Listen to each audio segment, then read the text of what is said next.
We have a special announcement today, Valentine's Day. What a perfect day to make such an announcement. And that is that from now on, all of this gathering together and your participation in it is under the umbrella of a new nonprofit called Nandi Das. Nandi, Nandi, is the bull that Shiva would ride.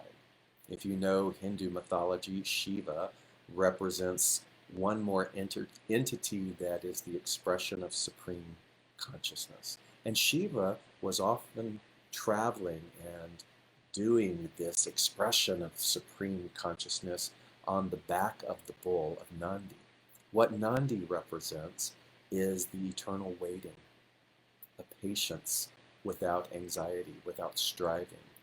Nandi represents the vehicle that knows, understands, and participates in that supreme consciousness. And when I think about being a vehicle for supreme consciousness, I go, wow, Nandi is that. There's some backstory to that, but Nandi Das simply means being the servant of the vehicle, being a servant, being a vehicle of supreme consciousness. And so nandidas.com is born. And from now on, you are encouraged and invited, if ever you feel so led, to donate to this ministry, if you will.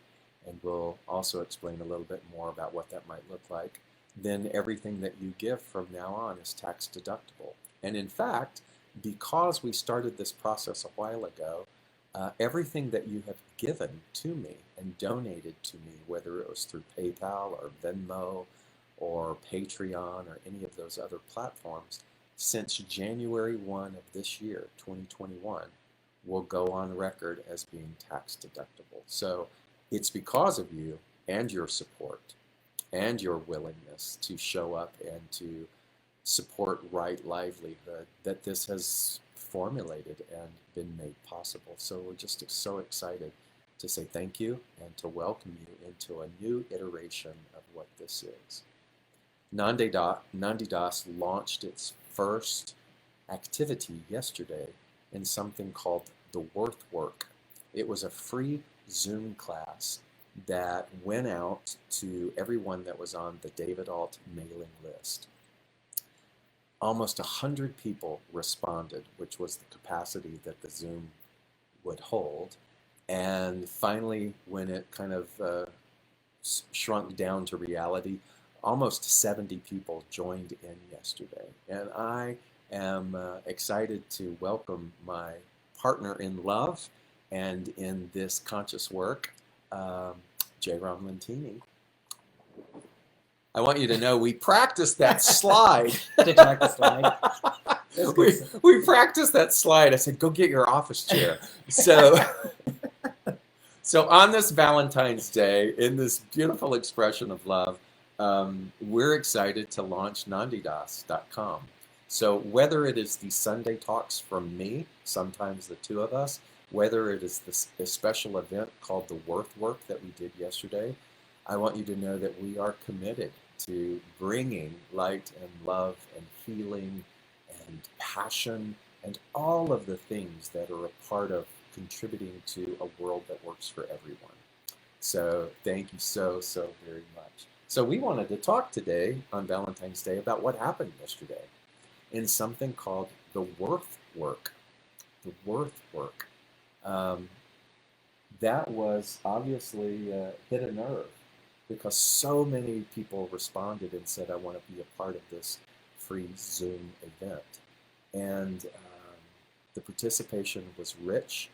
The conversation kind of went all over, right? We were giving fundamentals of what we believe to be a contextual, tangible approach to working in this pathway of unveiling all of the obstacles to self-worth. But there was some really cool things, and because we are drawn together through a shared love of Ram Dass, there's a story that we brought up again yesterday, and it was about Ram Dass and his early participation in teaching meditation in the prison system. And so if you read his book, Grist for the Mill, he talks about this story that when he went in to teach meditation to those who were on death row, they had exhausted all recourse in order to be free. So when he went in to teach meditation to those who were on death row, that there was an inexplicable freedom and beauty there. That this idea that he was going to teach them meditation was soon dropped because he became the student in their illuminated presence. That there was such beauty and such swift dropping down into the presence of the one that he realized that they were the masters in that room. But he shared that with the experience of going into other cell blocks where people were there for life. And the experience was not the same. In fact, they were begrudgingly there. They were there because they were obligated to be. They did not respect his gift, or nor did they want to participate. And he had to ask himself, what's the difference here? Why is this such an illuminated, beautiful thing? And what he surmised was this, that those who had been condemned to die in this prison system had been pushed into the corner so far that they then reached a point where they just dropped all melodrama. They dropped attachment to identity. They dropped any kind of grudge or history, and they just allowed themselves to be in the now moment. The way he described it in the book was by dropping all melodrama into this beautiful, pure state. Really resonated with me, and we've talked about that a lot, and we shared that yesterday in the context of worth. What did you take from revisiting that story? Yeah, the dropping of the drama, but the point of, if you're not far in the corner, because you're just there waiting it out, then you're Right. not. Then there's not enough pressure to make you release the attachment to identities. And that's sort of its own form of surrender. It's what people I would believe in programs call bottoming out. Right? And so it is the heightened pain that pushes us so far into a corner that we quote surrender. And it is in this surrendering that we can be realigned with the beauty and the power of what we are. So what we wanted to talk about, particularly on Valentine's Day, a day of love, this topic of love that is both inexplicable and eternal, the idea of coupling that with self-worth, then how do we get to a place where we drop melodrama? And what is melodrama? I think melodrama is residual pain and the belief that some external thing has the ability to take something away from us. How do we get there? I guess the idea is, how do we get there voluntarily? How do we trust the arrival of these kinds of pains and disappointments and setbacks?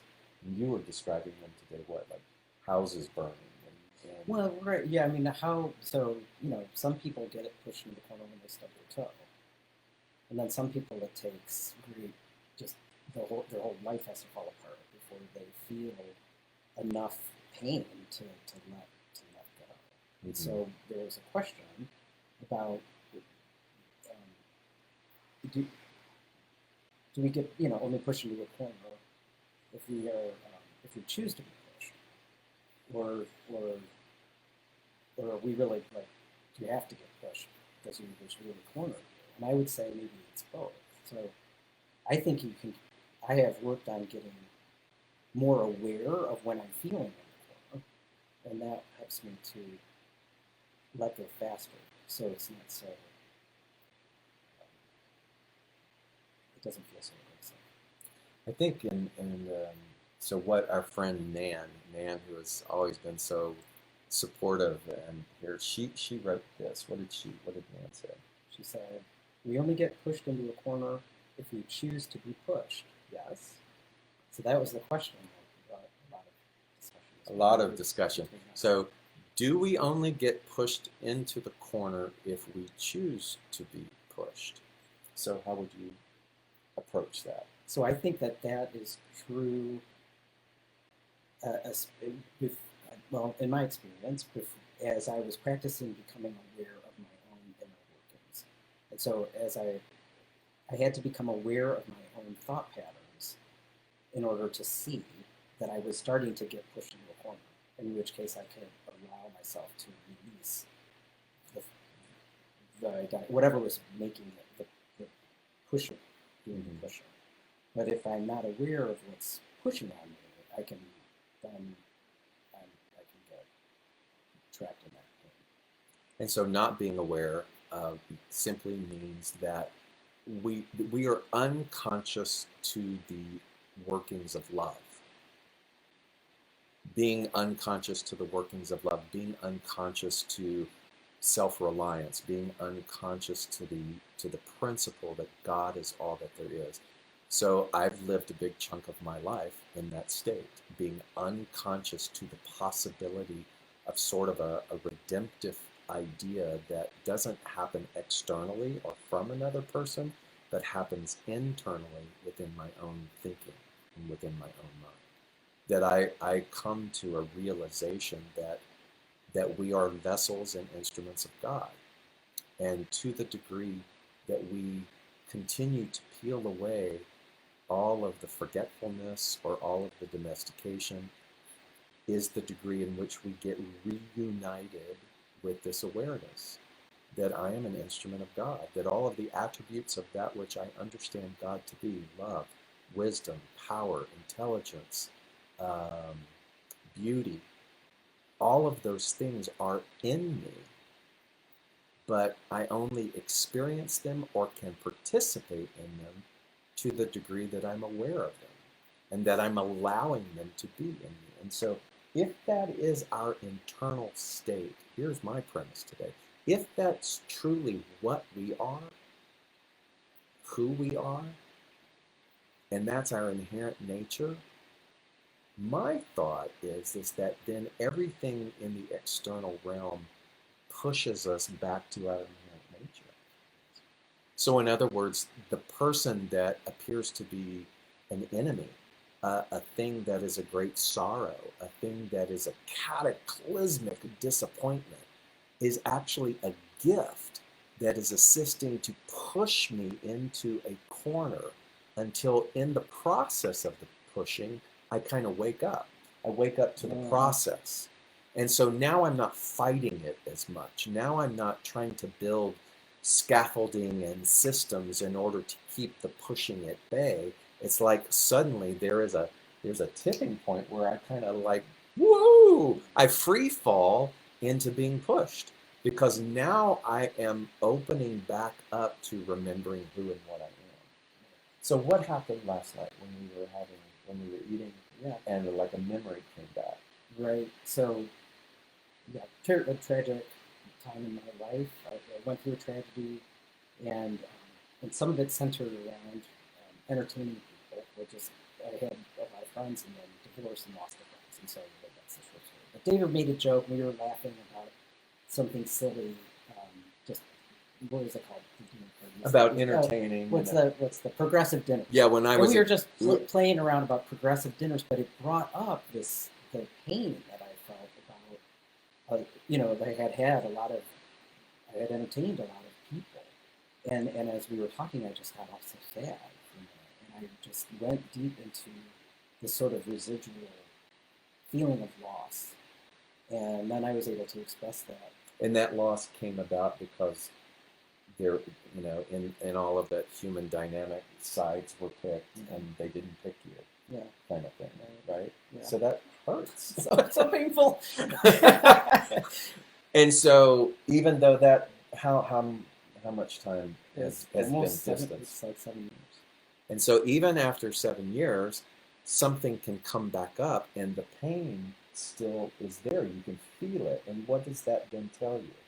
Right. So that was a, but I think you're right about the scaffolding. So I think there could have been a few ways to approach that situation. Like first of all, just being aware that I was in pain, I think is a huge step. To acknowledge that something is happening inside, and then instead of saying, that was a past, I allowed myself gently to feel that without, and then not trying to point fingers like, oh, they're so bad, they didn't, they hurt me, blah blah blah, but just sort of just let the feeling be what it is, and then express it. Then you graciously held it, and then I just gently let it go, and I think then that was enough of a corner. So I didn't, if I built the scaffolding and I got angry again and I stayed up all night, being upset again, I think that's where I think that, I have done that in the past, just allow it to be what it is, feel the pain, let it go. And that is where I feel like is my choice and not getting pushed in the corner. It's like, okay, I'm going to feel it, I'm going to acknowledge it, and I'm going to just be as graceful as I can about releasing. And then it's not really a corner. It's just, and I feel like the corner, the pushing into the corner. That's the paradox. Is the, yeah. Well, I was going to say that we're using these words called being pushed into a corner, which automatically has a negative connotation. But the paradox is what that really is sweet evolution. Not just evolution. Oh, it's so good. Yeah. It's sweet evolution. It means that, hey, this pain is going to keep pushing you because we love you, not because we're trying to torment you. So that old memory, that just deep sorrow, all of those things, if you're willing to reframe them and see that they are gifts and not curses, they then become a part of a sweet evolution where we become sort of pliable. And because I don't know about you, but I got pretty crafty at building systems to prevent being pushed into the corner. It's almost like I'm blocking my own evolution. But as we grow in awareness, as we return to the idea that we are worth, it's inherent.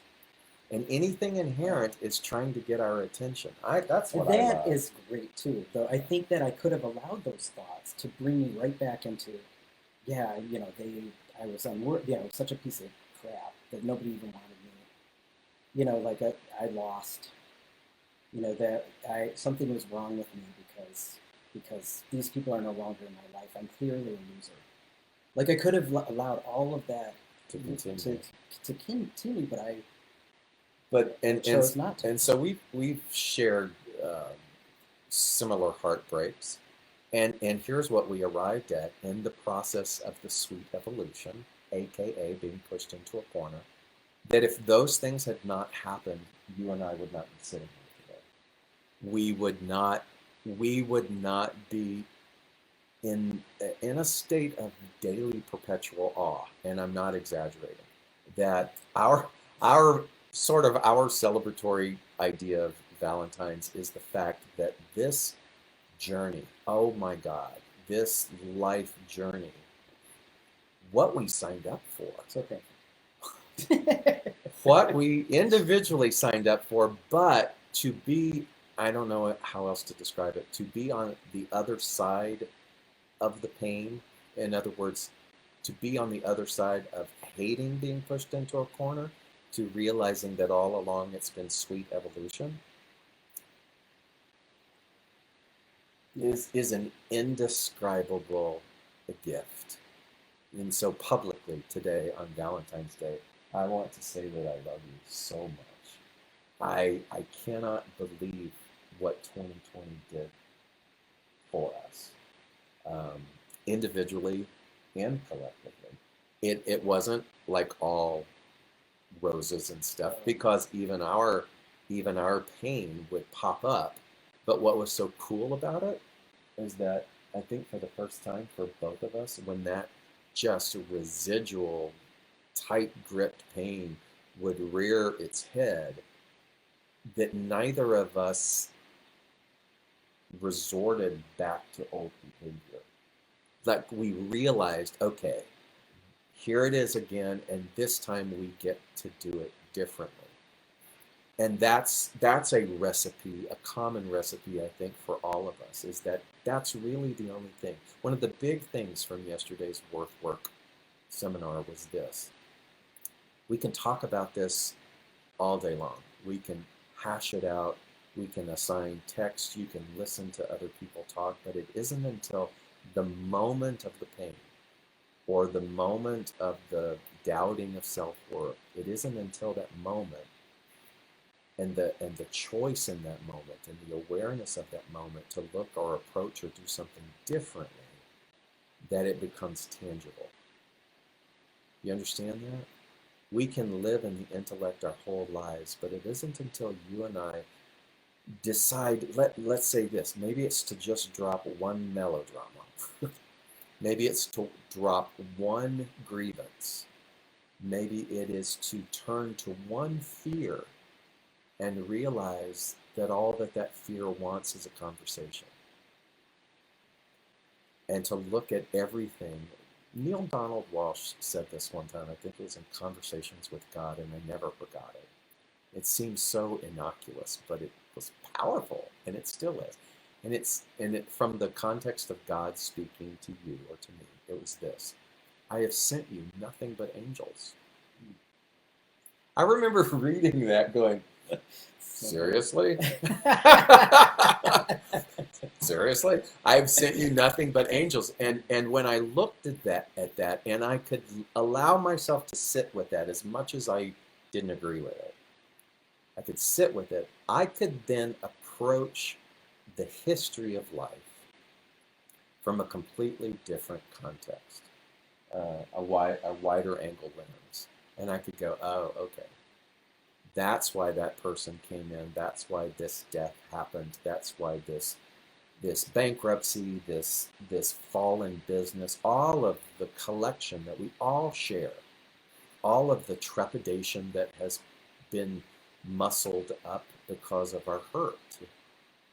But if we can sit with this, here's where the freedom is, here's where the liberation is, here's where the sweetness of evolution actually then becomes palpable, is by you and I sitting with it and taking what is dusty back off of the shelf, moving what is on the back burner and pushing it to the front, and realizing that everything, as even biblical scripture says, is working together for our good. None of that, again, will have any meaning until we show up. We just keep showing up. So nandidas.com. What? And So one more thing. Yeah, one more. I thing. love you.